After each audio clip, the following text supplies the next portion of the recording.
Kilometre 7 kilometre தூரத்தை கடக்கிறதுக்கு 5 மணி நேரம் அப்படிங்கும்போது அவரை பார்ப்பதற்கு லட்சக்கணக்கான மக்கள் காத்திருக்கிறாங்க. அது வரும். இப்ப சகோதரர் அஜித் இறக்குனீங்கன்னா இதை விட கூட்டம் வரும். என்ன பண்ணலாம்னு சொல்றேன். ஐயா ரஜினிகாந்த் வந்திருந்தா இதை விட கூட்டம் வந்துதான் இருக்கும். நயன்தாரா அவர்களை இறக்கிவிட்டா இதை விட 2 மடங்கு கூட்டம் தான் வரும். நீங்க அதை கூட்டத்தை பார்க்காது, முன்வைக்கிற கொள்கையை பாருங்க.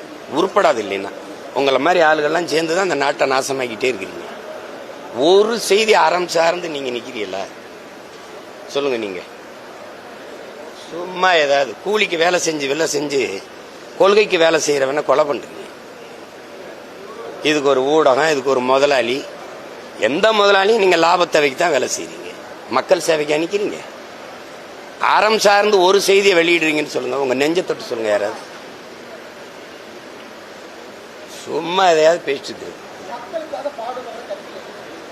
மக்களுக்காக பாடுபடுற ஒரே கட்சி நாம் தமிழர் கட்சி. சந்தேகம் இருக்கா? உங்களுக்கு ஏதாவது பிரச்சனை இல்லை, நான் தான் முதல்ல வருவேன்.